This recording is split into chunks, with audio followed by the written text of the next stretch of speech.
Hello everyone. In today's 11th Commerce OC lecture, I am welcoming you all. We are on page number 62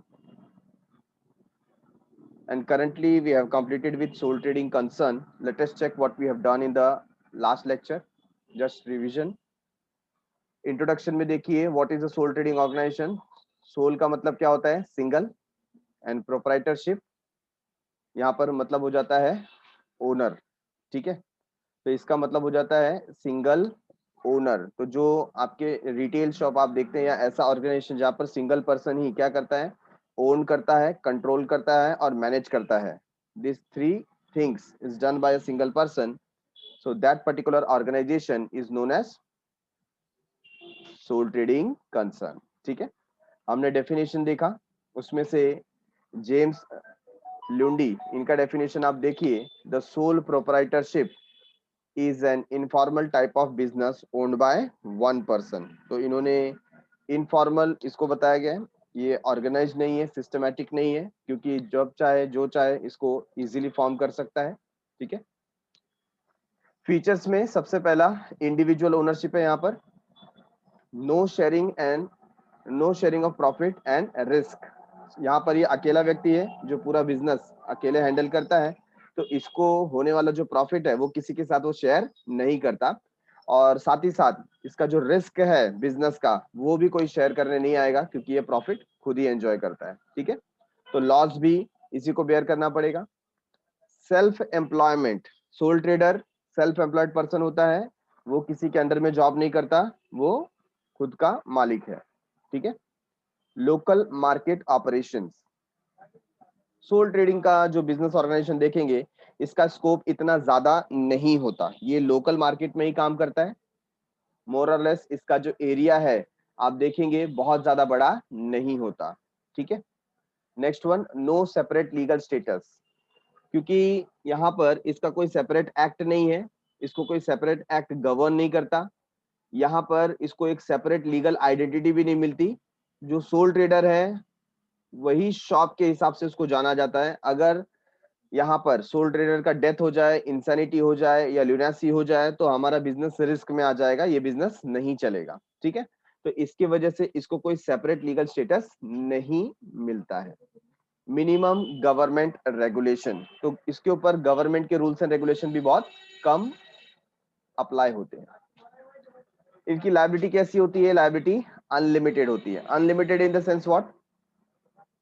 अगर business की liabilities इतनी ज्यादा हो गई है कि उसे पूरा नहीं किया जा पा रहा है बिजनेस के एसेट के साथ, तो जो सोल ट्रेडर है उसका पर्सनल प्रॉपर्टी अटैच कर लिया जाएगा. उसका जो पर्सनल प्रॉपर्टी है वो रिस्क में आ जाएगा, उसे बेच करके बिजनेस की लायबिलिटी को कवर किया जाता है. इसे हम क्या कहते हैं?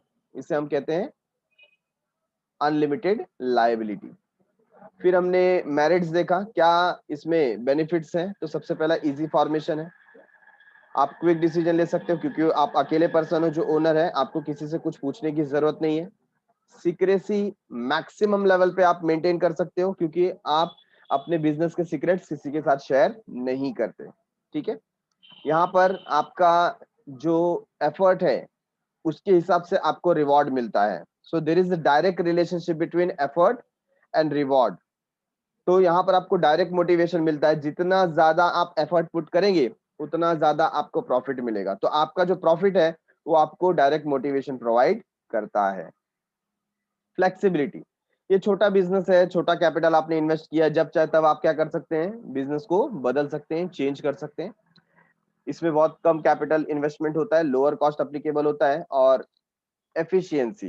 As a sole trader enjoys the whole profit of the business. सारा का सारा प्रॉफिट इसको ही मिल रहा है, तो ऑब्वियसली ये क्या करता है, वेस्टेज को कम से कम मतलब मिनिमाइज करके रखता है, जिसकी वजह से इसकी एफिशिएंसी इंक्रीज होती है.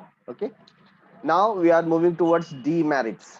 डीमेरिट्स मतलब डिसएडवांटेजेस आ जाएगा इसमें. तो सबसे पहला प्रॉब्लम सोल ट्रेडर के साथ में क्या आता है? सोल ट्रेडर के साथ में सबसे पहला प्रॉब्लम आता है लिमिटेड कैपिटल का. दैट मीन्स यहाँ पर अकेला व्यक्ति कितना पैसा लगा सकता है. ठीक है, तो इसके पास जो कैपिटल इन्वेस्टमेंट पावर रहता है वो बहुत ही कम होता है कि नहीं? तो अकेला पर्सन ज्यादा कैपिटल नहीं इन्वेस्ट कर सकता, तो लिमिटेड कैपिटल इसके लिए क्या है, एक लिमिटेशन है, डीमेरिट है। As a sole trader is a single owner, his capacity for raising capital is limited. He may raise capital from his friends, relatives and banks etc. तो ये जो रेज कर सकता है कैपिटल, कहाँ से कर सकता है? अपने फ्रेंड्स के पास से, रिलेटिव्स के पास से, बैंक के पास से कर सकता है। सच सोर्सेस आर आल्सो लिमिटेड, लेकिन उनके जो फ्रेंड्स हैं, रिलेटिव्स हैं, उनके पास भी इतने पैसे थोड़ी है कि वो एक बड़ा बिजनेस स्टार्ट कर सके, ठीक है ना? तो उनके भी लिमिटेशंस होती हैं। So there is a financial difficulty for expansion and development of the business. तो आप देखेंगे ज्यादातर जो सोल ट्रेडर हैं वो अपना पूरा लाइफ, है ना, एक छोटे से शॉप में या ज्यादा से ज्यादा उसको 1 से 2 मल्टीप्लाई कर पाते हैं, उससे ज्यादा वो आगे ग्रो नहीं कर पाते, just because of limited capital. Okay, number 2, limited managerial skill. अभी ये जो ज्यादातर सोल ट्रेडर हैं, इन्होंने कोई स्पेशलाइजेशन नहीं किया होता अपने स्टडीज में, ठीक है, कोई स्पेशलाइजेशन नहीं है। A sole trader has to manage and control the business, he may not possess qualification and experience। उसको हो सकता है कि कोई क्वालिफिकेशन ना हो, एक्सपीरियंस ना हो। देखा होगा ना आपने, बहुत बार क्या होता है, जो मैट्रिक पास है या 10th-12th किया हुआ है, ग्रेजुएशन लेवल तक पढ़ाई की हुई है, ठीक है, तो कोई स्पेसिफिक प्रोफेशनल एजुकेशन जैसे एमबीए वगैरह नहीं किया हुआ है, तो ऐसे लोग क्या करते हैं, सोल ट्रेडिंग बिजनेस में जाते हैं, ठीक है। और यहाँ पर इनका एक्सपीरियंस कम होने की वजह से, क्वालिफिकेशन कम होने की वजह से ये इतना स्पेशलाइज्ड या प्रोफेशनल वर्क नहीं कर पाते। He may not have expert managerial and organising ability. इनके पास इतनी एक्सपर्ट नॉलेज, क्योंकि यहाँ पर देखो वर्ड क्या लगा है, मे, होने को हो भी सकता है। बहुत सारे ऐसे सोल ट्रेडर है जो छोटे बिजनेस से स्टार्ट करते हैं और बहुत बड़े बिजनेस तक जाते हैं, ठीक है, बट ये नॉर्मल बात हम कर रहे हैं, मेजर ऑन एन एवरेज बात कर रहे हैं कि मैनेजरियल स्किल जो एबिलिटी होती है इनके पास बहुत कम होती है। Due to limited capital he may not appoint managerial staff. और पैसा कम है तो ये मैनेजरियल स्टाफ भी नहीं रख सकते, है ना। चलो हमें नहीं आता तो हम किसी को जॉब पे रख ले, लेकिन कम पैसे होने की वजह से किसी को एम्प्लॉय भी किया जा सकता नहीं है ना। ऑब्वियसली कोई ज्यादा स्पेशलाइज्ड पर्सन है, मोर क्वालिफाइड पर्सन है, उसको आप जॉब पे रखेंगे तो उतना सैलरी आपको पे करना पड़ेगा, आपका बजट उतना है नहीं, तो आप ऐसा प्रोफेशनल पर्सन भी रख सकते नहीं है। तो ये एक लिमिटेशन है। तो डीमेरिट्स में हमने सबसे पहला पॉइंट क्या देखा, लिमिटेशन ऑफ कैपिटल, है ना, limited capital. Number 2, limited managerial skill. जो स्किल है वो कैसा है, लिमिटेड।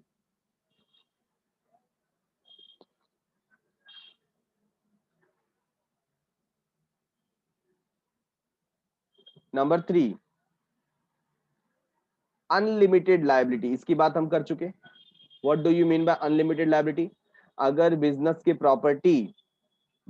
प्रॉपर्टी इनफ नहीं है बिजनेस की लायबिलिटीज को पे करने के लिए, तो जो पर्सनल प्रॉपर्टी है प्रोपराइटर की, ओनर की, वो अटैच कर ली जाती है, ठीक है ना। The liability of the sole trader is unlimited. There is no distinction between personal asset and business asset. दोनों के बीच में कोई डिस्टिंक्शन नहीं है। तो बहुत ही सिंप्लीफाइड तरीके से आप इसे समझ सकते हैं कि अगर बिजनेस के असेट लायबिलिटी पे करते करते खत्म हो गए, तो उनके जो पर्सनल असेट है, उनका जो घर है, उनका मोटर कार, जो भी उनका असेट होगा, वो बेच करके भी बिजनेस की लायबिलिटी को पूरा करना पड़ेगा। So he can not be separated from his business. Sole trader को अपने बिजनेस से सेपरेट नहीं किया जा सकता। His business liabilities need to be paid by selling his private property if required. तो जरूरत पड़ी तो उसकी पर्सनल प्रॉपर्टी, प्राइवेट प्रॉपर्टी को भी बेच करके बिजनेस की लायबिलिटीज को चुकाया जाएगा। तो getting it everyone, point number 1 2 3। First point क्या था, limited capital. Number 2, limited managerial skills. Number 3, unlimited liability, ठीक है। Now number 4, lack of stability. Lack of stability, मैंने यहां पर बताया आपको कि ये कोई सेपरेट लीगल एंटिटी नहीं है। सोल ट्रेडर को उसके बिजनेस से और बिजनेस को उसके सोल ट्रेडर से ही जाना जाता है।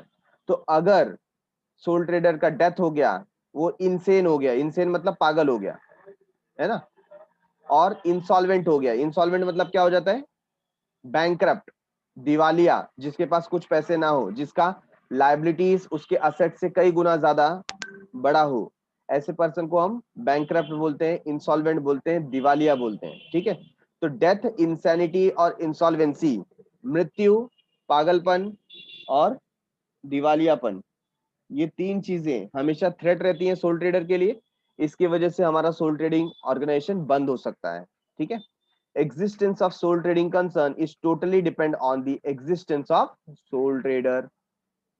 तो सोल ट्रेडिंग कंसर्न कब चलेगा? जब सोल ट्रेडर होगा तब चलेगा। अगर उसका डेथ हो गया, वो इंसेन हो गया या इंसॉल्वेंट हो गया, तो ऐसे केस में क्या होगा? The sole trader affects the existence of business, उसका बिजनेस डेफिनेटली अफेक्ट हो जाएगा। Okay, number 5, lack of specialisation. अभी अभी जब हमने ऊपर बात की लैक ऑफ मैनेजरल स्किल, वो यहाँ पर भी एप्लीकेबल होता है। Division of work leads to specialisation. अगर आप अपने सारे काम डिवाइड कर लो, है ना, हर एक काम के लिए अगर एक सेपरेट पर्सन है, जैसे अकाउंटिंग के लिए आपने दूसरा पर्सन रखा है, क्लीनिंग एंड मेंटेनेंस के लिए दूसरा पर्सन है, मैनेज करने के लिए एक अलग पर्सन है ना, ऐसा हर एक काम के लिए अगर आप अलग अलग पर्सन रखते हो, सेपरेट पर्सन रखते हो, तो उसमें स्पेशलाइजेशन आता है। एक ही काम बार बार करते करते आपको क्या मिलता है? स्पेशलाइजेशन। मतलब आप उस काम में महारत हासिल कर लेते हो, वो काम आप चुटकियों में कम समय में कर लेते हो। ठीक है, बट सोल ट्रेडर के साथ ऐसा नहीं है। सोल ट्रेडर क्या होता है? मल्टीटास्कर, मतलब सारे काम वही करता है, चाहे वो शॉप ओपन करने से लेके क्लीनिंग करना है, मैनेज करना है, अकाउंटिंग करना है, डेट कलेक्ट करना है ना, सारे काम सोल ट्रेडर अकेला ही करता है। But sole trader is involved in all activities of his business, such as buying, selling, accounting, etc. He has to play multiple roles. तो बहुत सारे roles उसको वहां पर निभाने होते हैं, बहुत सारी भूमिकाएं निभानी होती हैं। So it is said that he is jack of all trades, master of none. ये आपने proverb सुना होगा, jack of all but master of none. मतलब सब काम थोड़े थोड़े आते हैं, लेकिन किसी में उसको महारत हासिल नहीं है। ठीक है, जबकि ऐसा नहीं होना चाहिए। अगर आपको आगे बढ़ना है तो आपको क्या करना चाहिए? यहाँ पर आपको होना चाहिए master of one and jack of all. ठीक है, क्या होना चाहिए? Master of one and jack of all. जब आप इस तरीके से रहते हो तो आपको सक्सेस मिलता है, स्पेशलाइजेशन मिलता है। जबकि यहाँ पर क्या है? He is jack of all trades, master of none, किसी में उसको महारत हासिल नहीं है, तो यहाँ पे स्पेशलाइजेशन उसको नहीं मिल पाता। Number 6, not suitable for large scale operation. हमने ऊपर ही देखा कुछ कारणों की वजह से। क्या कारण है? तो ऊपर जितने भी डीमेरिट्स हो गए ना, फर्स्ट वन क्या था? लिमिटेड कैपिटल होने की वजह से, लिमिटेड मैनेजरल स्किल होने की वजह से, अनलिमिटेड लायबिलिटी होने की वजह से, लैक ऑफ स्टेबिलिटी की वजह से और लैक ऑफ स्पेशलाइजेशन की वजह से। ये जो ऑर्गेनाइजेशन है ये लार्ज बिजनेस ऑर्गेनाइजेशन के लिए सुटेबल नहीं है, क्योंकि अगर आपको बड़ा बिजनेस करना है तो आपका कैपिटल रिक्वायरमेंट भी ज्यादा होगा, बेटर मैनेजरल स्किल उसके लिए चाहिए संभालने के लिए, है कि नहीं, जो कि आपके पास नहीं है। So sole trader conducts his business on small scale. Generally he operates in local market. Sole trading concern is one man show. Sole trading concern क्या होता है? वन मैन शो होता है। Business can not be extended beyond a certain limit. आपका ये जो business है उसका क्या हो जाता है? एक लिमिटेशन आ जाता है, आप उससे ज्यादा उसको ग्रो नहीं कर सकते हो, just because of the above reason. ऊपर के जो 5 रीजन हमने देखे, इसकी वजह से इसका ग्रोथ बहुत ही लिमिटेड होता है। Sole trading concern is not suitable for large scale business. बड़े बिजनेस के लिए सोल ट्रेडिंग कंसर्न सुटेबल नहीं है। इसी के लिए तो हमें next form of business organisation में जाना पड़ता है। अपने बिजनेस को और ग्रो करना है तो it is better to go for partnership form. ठीक है ना, तो अगर आप अपने बिजनेस को ग्रो करना चाहते हो, बेटर मैनेजरल स्किल डेवलप करना चाहते हो, स्पेशलाइजेशन लेकर के आना चाहते हो, मतलब जो भी डीमेरिट्स था, है ना, उसको अगर आप कवर करना चाहते हो, ये जो भी डीमेरिट्स देखो, पहला क्या था? लिमिटेड कैपिटल, तो हमारा पार्टनर होगा तो उसका भी कैपिटल बिजनेस में आएगा। लिमिटेड मैनेजरल स्किल, तो एक से ज्यादा लोग होंगे तो मैनेजरल स्किल भी ज्यादा बेटर होगा। अनलिमिटेड लायबिलिटी, अनलिमिटेड लायबिलिटी जो है ये वहां पर प्रिवेल करता है। पार्टनरशिप फर्म में भी आपको अनलिमिटेड लायबिलिटी का सामना करना पड़ता है। लैक ऑफ स्टेबिलिटी, एक से ज्यादा पार्टनर है तो थोड़ा ये ज्यादा स्टेबल रहता है as compare to sole trading organisation.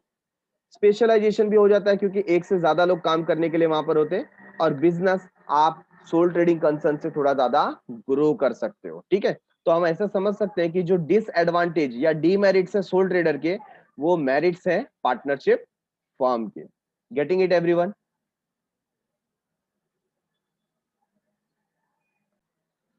तो यहां पर अगर अलग से आपको कोई सिनोनिम वर्ड दे दिया जाए, जैसे मेरिट्स की जगह हम इसको क्या बोल सकते हैं? मेरिट्स की जगह हम इसे बोल सकते हैं advantages,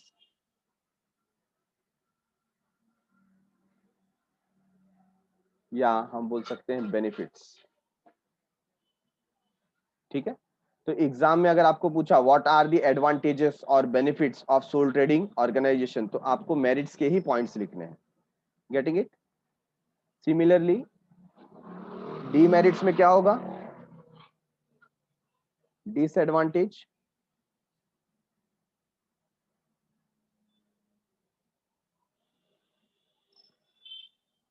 and limitations.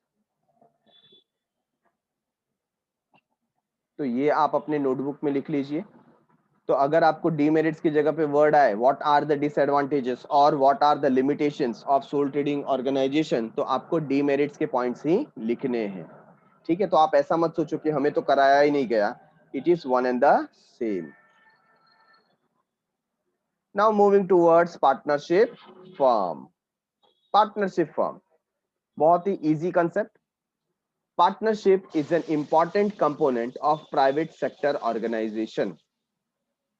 Private sector organisation का हमने बाइफर्गेशन देखा, उसमें पार्टनरशिप फर्म बहुत ही इंपॉर्टेंट रोल प्ले करता है। Partnership forms of organization evolved because of limitation on capital raising capacity and managerial inability of the proprietary concern। तो proprietary concern का मतलब क्या है यहाँ पर? What does it mean? It means sole trading concern। sole trading concern। ठीक है, तो जो सोल ट्रेडिंग कंसर्न के लिमिटेशंस थे, क्या थे लिमिटेशंस? मतलब डीमेरिट्स। उसकी वजह से ही पार्टनरशिप फर्म अस्तित्व में आया। ठीक है, क्या लिमिटेशंस थे? तो सबसे पहला रेजिंग कैपिटल, कैपिटल रेज करना, क्योंकि सोल ट्रेडर के पास कैपिटल कम होता है तो भाई दो या दो से ज्यादा लोग आएंगे तो कैपिटल बढ़ जाएगा। दूसरा मैनेजरियल इनएबिलिटी होती है सोल ट्रेडर में, उसके पास कोई स्पेशलाइजेशन नहीं होता, उसको कवर करने के लिए हम क्या स्टार्ट करते हैं? Partnership firm. The need of adding more individual in the business arises due to expansion of existing proprietary। अपने जो existing proprietary या business को बढ़ाने के लिए हमें ऐसा लगता है कि हमें एक से ज्यादा लोगों को इसमें इन्वॉल्व करना चाहिए नेक्स्ट लेवल पे जाने के लिए। Additions or admission of new individual into existing business give birth to partnership firm। और जब हम अपने बिजनेस में किसी और को इन्वॉल्व कर लेते हैं, उसको शेयर देते हैं, है ना, तो वो हमारा क्या बन जाता है? पार्टनर। और यहीं पर पार्टनरशिप फर्म का जन्म होता है। A business organization owned and managed by more than one person, more than one person, ऐसा बिजनेस ऑर्गेनाइजेशन जो एक व्यक्ति से ज्यादा के द्वारा ओन किया जाए और मैनेज किया जाए, where all partners share profits and losses of the business as well as liability is known as partnership firm। जहां सारे के सारे पार्टनर्स क्या कर रहे हैं? सारे के सारे पार्टनर्स जो भी प्रॉफिट होगा, जो भी लॉस होगा या जो भी लायबिलिटी होगी, उसके अंदर हिस्सेदार होंगे, उसके अंदर शेयर लेंगे। ठीक है, तो इसको हम क्या बोलते हैं? Partnership firm. तो पार्टनरशिप फर्म को अलग से एक एक्ट गवर्न करता है और वो एक्ट है इंडियन पार्टनरशिप एक्ट 1932। कौन सा? Indian Partnership Act 1932। तो उसका जो सेक्शन 4 है, उस लॉ के अंदर लिखा गया एक पैराग्राफ सेक्शन 4, वो इसको डिफाइन करता है एज पार्टनरशिप फर्म या partnership is the relation between persons who have agreed to share. सबसे पहली बात क्या की गई? Partnership is the relationship between person persons के बीच में क्या है, रिलेशनशिप है। Who have agreed to share the profits of the business carried on by all, ठीक है। तो जिन्होंने एग्री किया है, क्या एग्री किया है कि वो बिजनेस का जो भी प्रॉफिट होगा वो शेयर करेंगे। अभी प्रॉफिट शेयर करेंगे तो ऑटोमेटिकली क्या हो जाता है, लॉस भी शेयर करना पड़ेगा, लायबिलिटी भी शेयर करना पड़ेगा। अगर आप प्रॉफिट में हिस्सेदार हैं तो आपको लॉस में भी हिस्सेदार बनना पड़ेगा। तो वही लिखा हुआ है, who have agreed to share the profits of the business carried on by all or any one of them acting for all. या तो सारे लोग मिलकर के चलाएं या सबके बिहाफ में कोई एक व्यक्ति चलाए। फॉर एग्जाम्पल हमारे पास पार्टनर है आबा, मिस्टर बाबा एंड मिस्टर साबा, ये 3 पार्टनर है हमारे पास, ठीक है। अब इनके अंदर, इनके बीच में एक म्यूचुअल अंडरस्टैंडिंग हो सकता है कि तीनों मिलकर के चलाएं, या ये तीनों डिसाइड करें एक काम करो हम तो अपने अपने जॉब पे हैं, बाबा फ्री रहता है तो बाबा हमारे बिहाफ में क्या करेगा, बिजनेस को रन करेगा। ऐसा भी कर सकते हैं। तो इसी को हम बोलते हैं, क्या बोलते हैं, कैरिड ऑन बाय ऑल, मतलब सबके सब चलाएं या उसमें से कोई एक बाकी सबके लिए ये बिजनेस को चलाए, ठीक है। तो carried on by all or any of them acting for all, या कोई एक व्यक्ति बाकी सबके लिए वहां पर क्या करे, काम करे, एक्टिंग फॉर ऑल। तो इस तरीके से इस डेफिनेशन को हम समझ सकते हैं। तो ये डेफिनेशन में 3 पार्ट हमें मिलते हैं। पहला है कि it's a relationship between person, दूसरा है who have agreed to share the profit of the business, business का प्रॉफिट शेयर करने के लिए ये एग्री करते हैं, और ये बिजनेस जो है ये सबके सब मिलकर चलाएंगे या उनमें से कोई एक व्यक्ति सबके लिए काम करेगा। Getting it everyone? As per professor LH. Haney, LH. Haney कैसे, एल.एच. हैनी जो है वो कैसे डिफाइन कर रहे हैं, partnership is the relation existing between persons competent to make contracts. देखो क्या बता दिया, सबसे पहली बात क्या कर दी, partnership firm is the relation, ये क्या है, रिलेशन है। ऊपर भी एक्ट में भी यही बात की गई थी, इन्होंने भी यही बात की कि it's a relation existing between person, है ना, जो पर्सन जो इसमें इन्वॉल्व होना चाहते हैं उनके बीच का ये रिलेशन है। तो कौन इन्वॉल्व होना चाहते हैं, ऐसे कौन लोग हैं जो कॉम्पिटेंट है, कॉम्पिटेंट मतलब जो लायक है, जो प्रतियोगी है, जिनके अंदर सामर्थ्य है। तो सर ऐसे लोग भी होते हैं क्या जो नालायक होते हैं, जो कॉम्पिटेंट नहीं होते, इनकॉम्पिटेंट? यस, इनकॉम्पिटेंट में कौन होता है, ऐसा पर्सन जो ल्यूनेंट है, जो इंसान है, मतलब जो पागल व्यक्ति है वो क्या होता है, इनकॉम्पिटेंट है। जो इंसॉल्वेंट है वो इनकॉम्पिटेंट है। जो माइनर है, माइनर मतलब जिसका एज 18 ईयर्स से कम है, वो कौन है, इनकॉम्पिटेंट, ठीक है। तो जब हम बात करते हैं इनकॉम्पिटेंट की,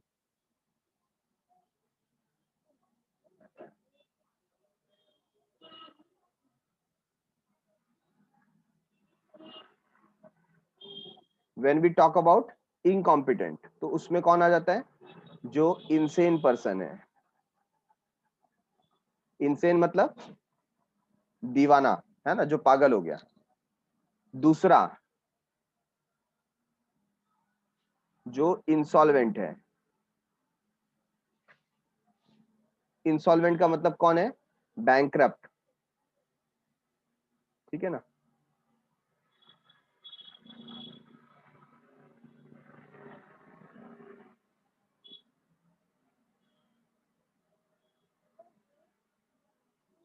तो पागल और दिवालिया, तो जो इंसॉल्वेंट है, जो इंसेन है, और तीसरा कौन, माइनर। माइनर किसको बोलते हैं हम, अवयस्क,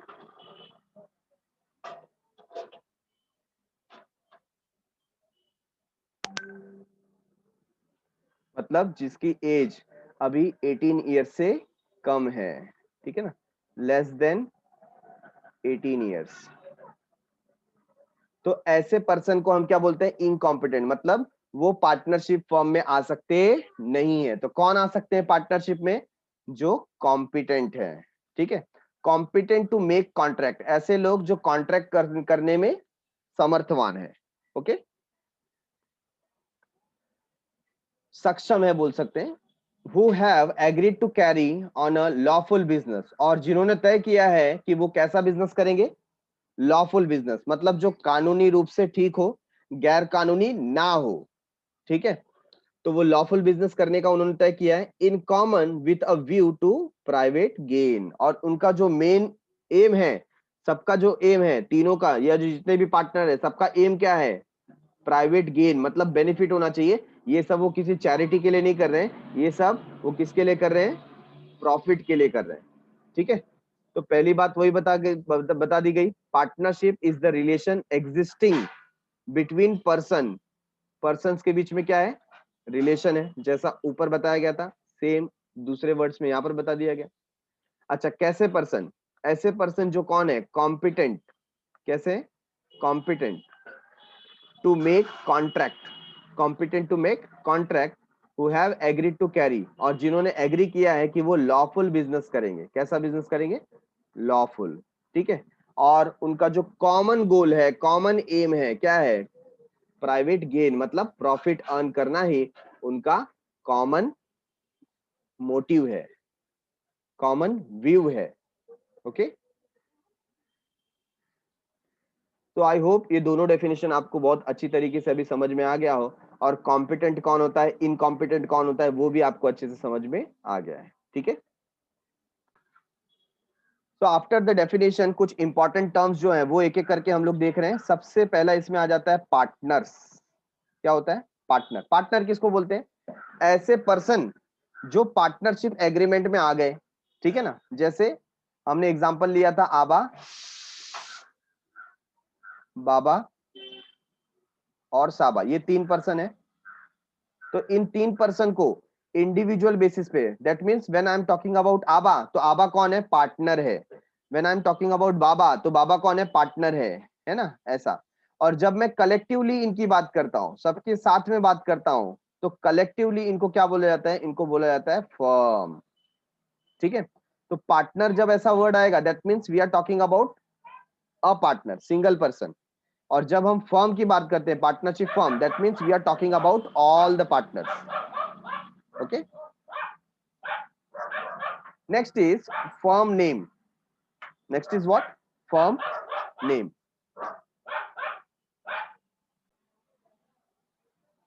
सो फर्म नेम मतलब जो पार्टनरशिप फर्म, आपने जो अपने शॉप का या स्टोर का नाम दिया है, जो आपने साथ में बिजनेस स्टार्ट किया है, उसका जो नाम आप देते हैं उसे क्या कहते हैं, पार्टनरशिप फर्म या फर्म नेम, ठीक है।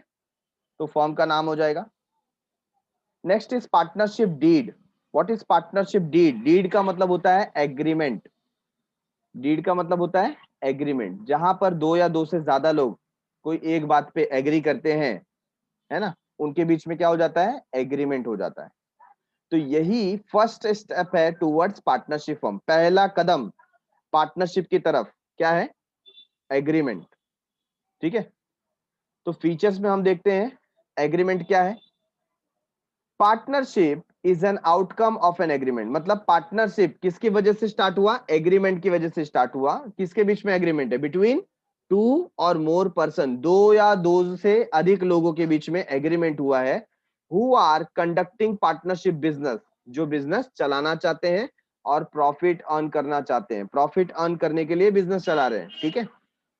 द एग्रीमेंट बिटवीन पार्टनर्स में बी ओरल और रिटर्न, ये मैं यहाँ पर आपको अंडरलाइन करके बता रहा हूं कि ये जो एग्रीमेंट है, इट इज नॉट नेसेसरी कि हमेशा रिटर्न हो, बट रिटर्न होना ये ऑलवेज एडवाइजेबल है। मतलब अगर आपके पास रिटर्न एग्रीमेंट है तो हमेशा आप डिस्प्यूट को सॉल्व कर सकते हो। अदरवाइज क्या होता है, ओरल बातों का कोई बाद में सबूत नहीं होता, है ना, आप उस चीज को प्रूव नहीं कर सकते, बट रिटर्न होगा तो एटलीस्ट आप उसको प्रूव कर सकते हो, ठीक है।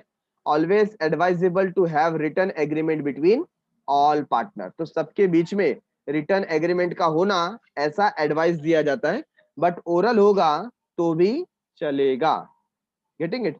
एग्रीमेंट होना चाहिए, एग्रीमेंट से ही पार्टनरशिप फॉर्म स्टार्ट होता है। जॉइंट ओनरशिप, यहां पर जो ओनरशिप है वो कैसी ओनरशिप है, joint ownership. What does it mean, यहां पर कोई सोल ट्रेडर जैसा अकेला ओनर नहीं है, all partners are owner, hence they have joint ownership.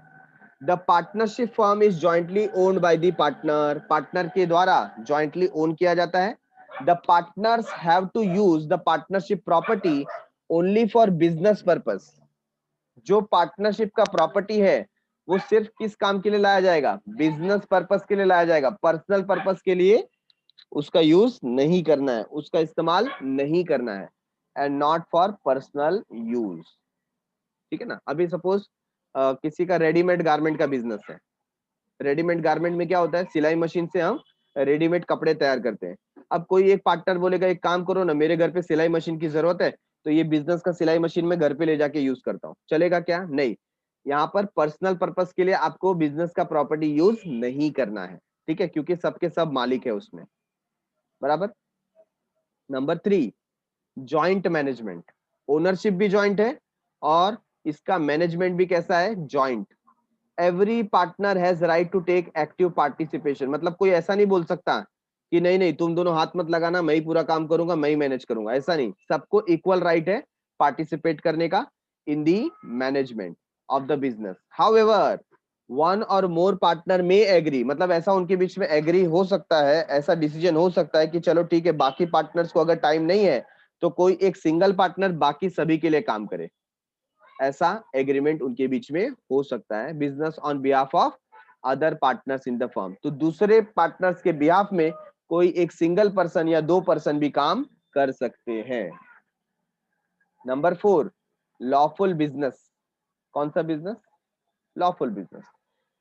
हमारा जो बिजनेस होना चाहिए वो कानूनी तौर पर ठीक होना चाहिए, गैर कानूनी नहीं होना चाहिए, तो उसी को हम बोलते हैं लॉफुल बिजनेस के लिए पार्टनरशिप करना है। ठीक है। Every partnership firm must undertake lawful business only. हर एक पार्टनरशिप फर्म लॉफुल बिजनेस ही करे, कानूनी तौर पर जो सही है ऐसा ही बिजनेस करे, गैर कानूनी काम ना करे, या कर ही नहीं सकते आप पार्टनरशिप में। ठीक है। The partnership should not engage in any business which is forbidden. Forbidden मतलब जिसको मना किया गया है।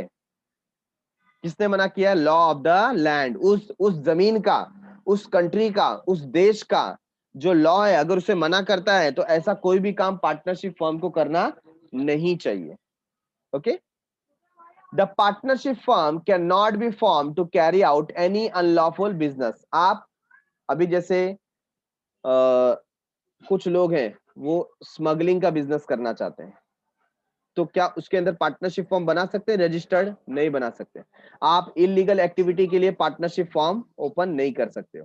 Partnership form to smuggle goods, sale of illegal arms etcetera, तो ये नहीं चलेगा, इसको लॉफुल एक्टिविटी नहीं बोलते। ठीक है। Number 5, liability. तो जैसी लाइबिलिटी सोल ट्रेडर की थी, जैसी लाइबिलिटी सोल ट्रेडर की थी, कैसी थी? अनलिमिटेड, वैसी ही लाइबिलिटी यहां पर भी है, लेकिन यहां पर उसको थोड़ा एक्सटेंड किया गया है। यहां पर लाइबिलिटी अनलिमिटेड तो है ही। What do you mean by unlimited? Unlimited का मतलब पर्सनल प्रॉपर्टी रिस्क में आ जाता है, ये हमें पता है। ठीक है। उसके अलावा इनका लाइबिलिटी जॉइंट भी है। तो जॉइंट होने का मतलब क्या होता है? Each and every partner is jointly liable with other partner. मतलब क्या होता है? इसका मतलब ये है कि यहाँ पर मिस्टर ए, मिस्टर बी और मिस्टर सी 3 पार्टनर है। इसमें से सपोज बिजनेस का बंद होने का चांस आ गया और जो क्रेडिटर्स है, जो पैसा मांगने वाले हैं, उनका 90,000 रुपीज बाकी है। तो ये 90,000 किसको देना है?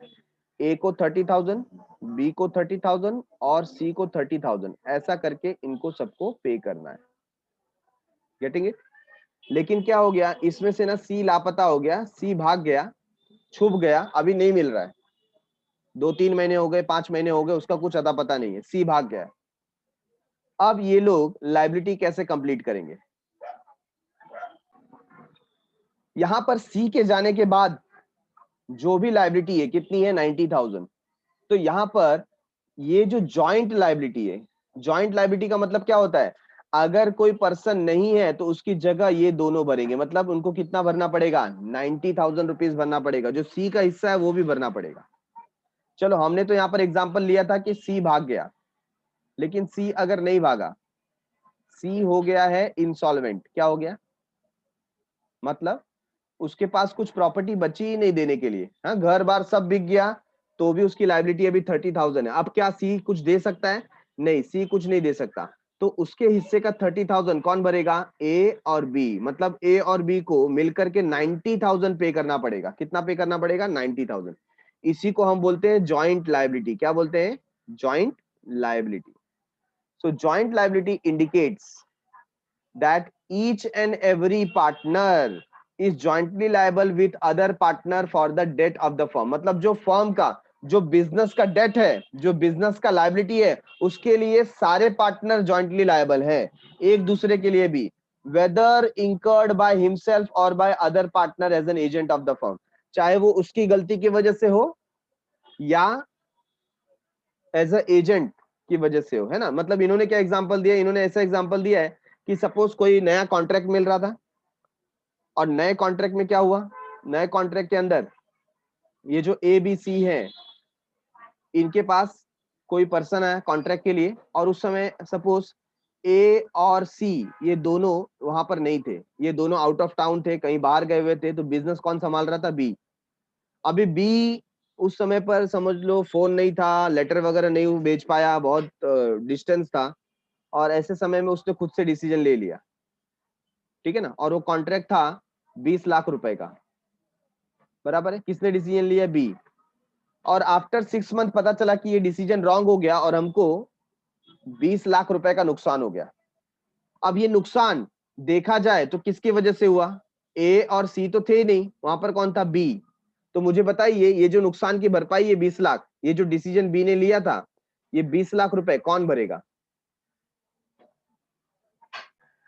तो यहां पर लायबिलिटी ज्वाइंट होने का मतलब क्या होता है? सबको भरना पड़ेगा। भले उसमें से किसी एक ने डिसीजन लिया हो, लेकिन वो दूसरे पार्टनर का क्या हो गया? एजेंट हो गया। क्या हो गया? एजेंट। तो जो डिसीजन बी ने लिया है वो ए और सी सबको मान्य करना पड़ेगा। कोई ऐसा नहीं बोल सकता कि नहीं ये तो तुम्हारे डिसीजन की वजह से रॉन्ग हो गया, हम पैसा क्यों भरे? नहीं, ऐसा होगा नहीं, सबको पैसा भरना पड़ेगा। ये सबकी लायबिलिटी है, इसके लिए तो यहाँ पर वर्ड लिखा हुआ है जॉइंट, ठीक है। और नेक्स्ट वर्ड है सेवरल। नेक्स्ट वर्ड क्या है? Several. So several indicate that each and every partner is individually and separately liable for the debts of the firm। Firm के डेब्ट के लिए वो क्या है? लाइबल है, इंडिविजुअली। तो यहां पर यही एग्जांपल में मैं आपको बताता हूं कि बी और सी दोनों क्या हो गए? इंसॉल्वेंट। दोनों क्या हो गए? इंसॉल्वेंट। तो पूरा का पूरा जो पैसा है 90,000 वो कौन भरेगा? ए को भरना पड़ेगा, क्योंकि उनकी लायबिलिटी कैसी है? सेवरल। हर एक पार्टनर फर्म की लायबिलिटी के लिए जिम्मेदार है। Getting it? तो पहला जो लाइन था अनलिमिटेड, पहला जो वर्ड था अनलिमिटेड, अनलिमिटेड का मतलब उनकी पर्सनल प्रॉपर्टी अटैच की जाएगी। नंबर 2 जॉइंट, जॉइंट का मतलब होता है एक की भी गलती हो तो भी बाकी सबको भुगतना पड़ेगा, सबको पैसा देना पड़ेगा।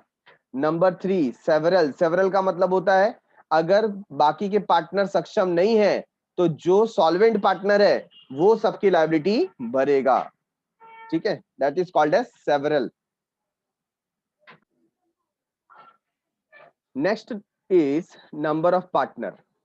जब हम नंबर ऑफ पार्टनर की बात कर रहे हैं पार्टनरशिप फॉर्म में, मिनिमम मिनिमम नंबर कितना होता है? 2। कम से कम आप अकेले अपने आप के साथ में तो पार्टनरशिप कर नहीं सकते, तो मिनिमम कितने होने चाहिए? 2। और जो मैक्सिमम है, मैक्सिमम पार्टनर कितना अलाउड है? 50, ठीक है। तो 50 पार्टनर आपके ऑर्गेनाइजेशन में हो सकते हैं, उससे ज्यादा नहीं, बराबर है। प्रिंसिपल एजेंट रिलेशनशिप, हर एक पार्टनर को ओनर है। क्या है? को ओनर। और हर एक पार्टनर एक दूसरे का क्या है? एजेंट, ठीक है। Every partner is a joint owner of the business and partners take part in the management of the firm। हर एक पार्टनर कौन है? जॉइंट ओनर है। Does every partner assumes 2 role in the business। हर एक partner का कितना role है? 2 role, 2 भूमिकाएं निभानी पड़ती है उसको। First, to each other within the firm they are acting, मतलब एक दूसरे के लिए, एक दूसरे के लिए वो कैसे रहेंगे? एजेंट के जैसे। हर एक पार्टनर दूसरे पार्टनर का क्या है? Agent. And B, while dealing with outsider or while representing the firm they act as an agent of the firm, ठीक है। तो पहला उनका रोल तो वो ओनर है, और दूसरा वो एजेंट है। तो यहाँ पर वही बताया गया है, ईच अदर, ठीक है ना, each other within firm they are acting, हर एक पार्टनर दूसरे पार्टनर के लिए क्या कर रहा है, एक्ट कर रहा है, और हर पार्टनर फर्म का क्या है, एजेंट है, हर एक पार्टनर फर्म को रिप्रेजेंट कर रहा है, ठीक है। तो एक पार्टनर के द्वारा कही गई बात हम समझेंगे कि सारे पार्टनर्स ने कही है, ऐसा एज्यूम किया जाएगा। This is called as principal and agent relationship. Principal and agent relationship का मतलब क्या होता है, जो भी काम एजेंट कर रहा है ऐसा माना जाएगा कि उसका मालिक कर रहा है। Getting it? तो यहां पर इसको हम बोलते हैं principal agent relationship. Number 8, restriction on transfer of interest. Transfer of interest मतलब जो भी आपका शेयर है पार्टनरशिप में, क्या आप उसको किसी और को दे सकते हो? नहीं, विदाउट परमिशन नहीं दिया जा सकता। आपको पहले सारे पार्टनर्स का कंसेंट लेना पड़ेगा, उनकी सहमति लेनी पड़ेगी। सारे पार्टनर अगर रेडी है ना, एग्जांपल ए, बी एंड सी, ये 3 पार्टनर है हमारे पास। सपोज सी जो है ना वो रिटायर हो रहा है और उसका बेटा जो है ई है, वो बोलता है मेरे जगह पे मेरे बेटे को मैं रख दूं, क्या चलेगा? तो यहाँ पर ए और बी अगर मान्य करते हैं तो ई को इन्वॉल्व कर सकते हैं, नहीं तो नहीं। समझा क्या? तो यहाँ पर वही बताया गया है, no partner of the firm can transfer और सेल देयर इंटरेस्ट, वो अपना इंटरेस्ट, वो अपना शेयर बेच नहीं सकते in the firm to outsider without the prior consent of all other partner, बिना दूसरे जो पार्टनर है ए और बी, बिना उनको पूछे हम यहाँ पर शेयर ट्रांसफर नहीं कर सकते, ठीक है। Number 9, registration. क्या पार्टनरशिप फर्म को रजिस्टर करना होता है? तो यहां पर 2 बातें हैं। ऑल ओवर इंडिया इसका रूल अलग है, ऑल ओवर इंडिया इसको रजिस्टर नहीं करना है, बट महाराष्ट्र में अगर आप हो तो यहाँ पर आपको रजिस्ट्रेशन करना पड़ेगा। Registration of partnership is not mandatory as per the provision of Indian Partnership Act 1932। क्या बताया? नॉट मैंडेटरी मतलब कंपलसरी नहीं है, आपको करना है तो करो, नहीं करना है तो मत करो। However in Maharashtra from April 1985 and in some other state of registration of partnership firm is compulsory as per their respective state provision। but state का जो प्रोविजन है, तो महाराष्ट्र स्टेट में 1985 से और 2-4 स्टेट है जहां पर इसका रजिस्ट्रेशन कंपलसरी किया गया। क्या किया गया? कंपलसरी। मतलब अगर आप एक पार्टनरशिप फर्म महाराष्ट्र में ओपन करते हो या ऐसे स्टेट में ओपन करते हो जहां पर रजिस्ट्रेशन कंपलसरी है, तो आपको रजिस्ट्रेशन कराना पड़ेगा as per Indian Partnership Act 1932। But आप किसी और स्टेट में हो जहां पर रजिस्ट्रेशन कंपलसरी नहीं है, तो ये आपके ऊपर डिपेंड करता है आपको रजिस्टर कराना है या नहीं कराना, ठीक है। If partners so desire they can register their firm with the registrar of firm. अगर वो चाहे तो रजिस्ट्रार कौन होता है? अथॉरिटी, ऑफिसर, है ना, जो एस्टेब्लिशमेंट करता है, जो रजिस्टर करता है, ऐसे पर्सन को हम बोलते हैं रजिस्ट्रार। तो रजिस्ट्रार एक ऑफिसर है गवर्नमेंट का, जहां पर जाकर के हमको अपना फॉर्म रजिस्टर कराना पड़ता है, लिखाना पड़ता है। The firm as well as partners enjoy several benefits after registration of the firm. तो अगर आप फर्म को रजिस्टर करा लेते हैं तो आपको बहुत सारे बेनिफिट मिलते हैं, आपको बहुत सारे बेनिफिट मिलते हैं, ठीक है। Number 10, sharing of profit and losses. Sharing of profit and losses, हमने देखा जो सोल ट्रेडिंग कंसर्न होता है, सोल प्रोप्राइटरशिप होता है, वो अपना प्रॉफिट लॉस किसी के साथ शेयर नहीं करता। बट पार्टनरशिप फॉर्म में ऐसा नहीं है। पार्टनरशिप फॉर्म में जो हमारा म्यूचुअल अंडरस्टैंडिंग हुआ है, जो हमने एग्री किया है एक दूसरे के साथ में, उसके हिसाब से हम प्रॉफिट और लॉस को क्या करेंगे? शेयर करेंगे। The partners agree to share profit and losses among themselves in certain proportion. Certain proportion मतलब जैसा उन्होंने डिसाइड किया है उसके हिसाब से, as per the agreement. Such profit loss sharing depends upon the amount of capital introduced. कभी कभी ये कैपिटल के ऊपर डिपेंड करता है, या कभी कभी आप क्या काम कर रहे हैं, सर्विस ऑफर कर रहे हैं, उसके ऊपर डिपेंड करता है।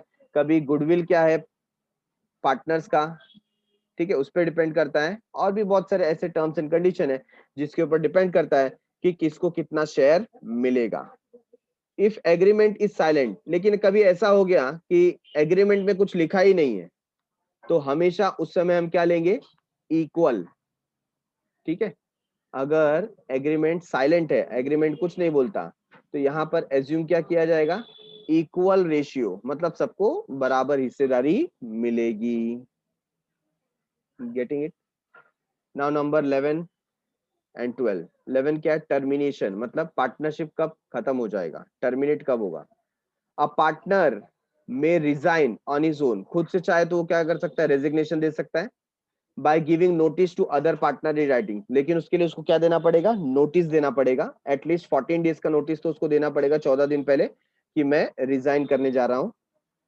The partners may also be removed from firm to fraudulent activity, अगर किसी पार्टनर ने फर्म में फ्रॉड किया है ना, कोई घोटाला किया है, तो उसके जरिए उस पार्टनर को निकाला जा सकता है। तो देखो यहाँ पर रीजन क्या लिखा है, फ्रॉडुलेंट एक्टिविटी, ठीक है। अदरवाइज आपको स्वेच्छा से छोड़ के जाना है तो आपको क्या देना पड़ेगा, नोटिस। नोटिस दे करके आप स्वेच्छा से छोड़ के जा सकते हो। Number 12, dissolution. डिसोल्यूशन मतलब पार्टनरशिप फॉर्म ही बंद करना, पूरा का पूरा फॉर्म बंद करना है, ठीक है। The firm can be dissolve, मतलब वाइंड अप करना है, पूरा फर्म बंद करना है। कब बंद कर सकते हैं, any time, if the partner agree to do so. लेकिन सारे पार्टनर उसमें एग्री होने चाहिए। जब सारे के सारे पार्टनर एग्री है कि चलो हमको फर्म बंद करना है, अब नहीं चलाने को जम रहा है, तो ठीक है, बंद कर दो, क्योंकि सब उसमें सहमत है। The partnership firm gets automatically dissolve, लेकिन कुछ केसेस ऐसे हैं जिसकी वजह से हमारा पार्टनरशिप फर्म ऑटोमेटिकली बंद हो जाता है। और वो केस क्या है, डेथ, इंसॉल्वेंसी एंड इंसेनिटी। किसी पार्टनर का डेथ हो गया, कोई इंसॉल्वेंट हो गया, या कोई इंसेन हो गया, पागल हो गया, है ना। ऐसे 3 केस में हमारा पार्टनरशिप फर्म क्या हो जाता है, ऑटोमेटिकली बंद हो जाता है, क्लोज हो जाता है, unless provided in the partnership agreement, ठीक है।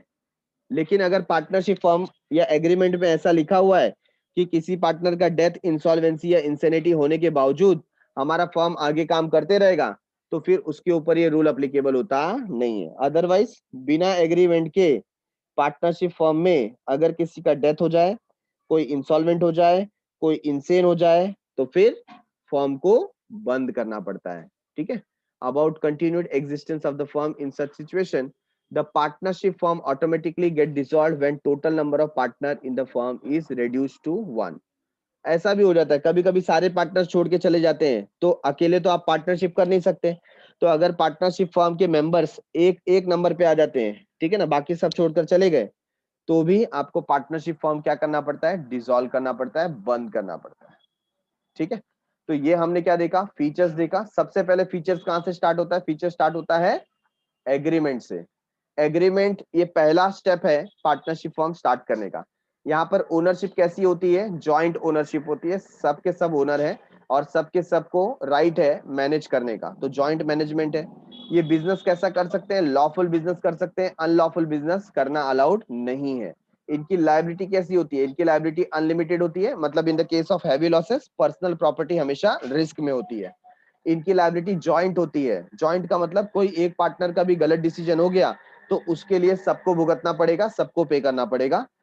और इनकी लायबिलिटी सेवरल होती है, अगर कोई पार्टनर असक्षम है, इंसॉल्वेंट हो गया, नहीं पे कर पा रहा है, भाग गया है, तो बाकी जो बचे हुए पार्टनर है उनको फर्म की लायबिलिटी कवर अप करनी पड़ेगी, उसे हम कहते हैं सेवरल, ठीक है। Number 6, number of partner. Minimum 2 person हो सकते हैं और मैक्सिमम 50 हो सकते हैं पार्टनरशिप फर्म में। इनके बीच में रिलेशन कैसा होता है, प्रिंसिपल एजेंट का रिलेशन होता है। हर एक पार्टनर फर्म का एजेंट है और हर एक पार्टनर एक दूसरे का एजेंट है, ठीक है। एक के द्वारा कही गई बात बाकी सबके ऊपर भी अप्लीकेबल हो जाएगी automatically. Number 8, restriction on transfer of interest. कोई पार्टनर क्या अपना इंटरेस्ट, अपना शेयर सेल कर सकता है, आंसर इज नो।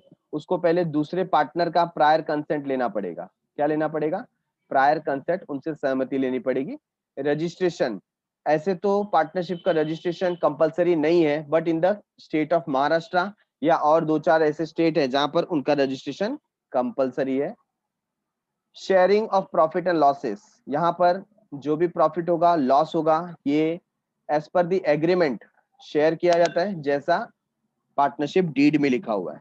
अगर पार्टनरशिप डीड साइलेंट है, कुछ नहीं लिखा हुआ है, तो यहाँ पर प्रॉफिट शेयरिंग रेशियो क्या हो जाता है, इक्वल, सबको इक्वल बेनिफिट मिलेगा।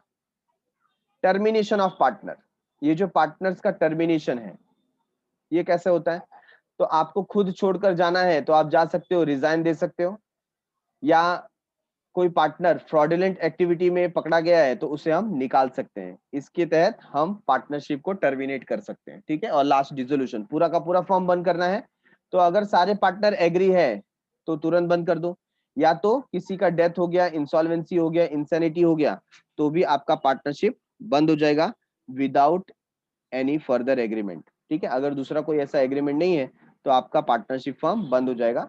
या एक लास्ट केस ऐसा हो जाता है कि आपका पार्टनरशिप फर्म में जो नंबर ऑफ पार्टनर है वो रिड्यूस टू 1 हो गए, मतलब एक ही बचा है, बाकी सब छोड़कर चले गए, तो भी आप पार्टनरशिप फर्म नहीं चला सकते, आपको बंद करना पड़ेगा, ठीक है। तो ये 12 पॉइंट हमने किसके देखे, पार्टनरशिप फर्म के। Getting it? आई होप आपको अच्छे से समझ में आया है।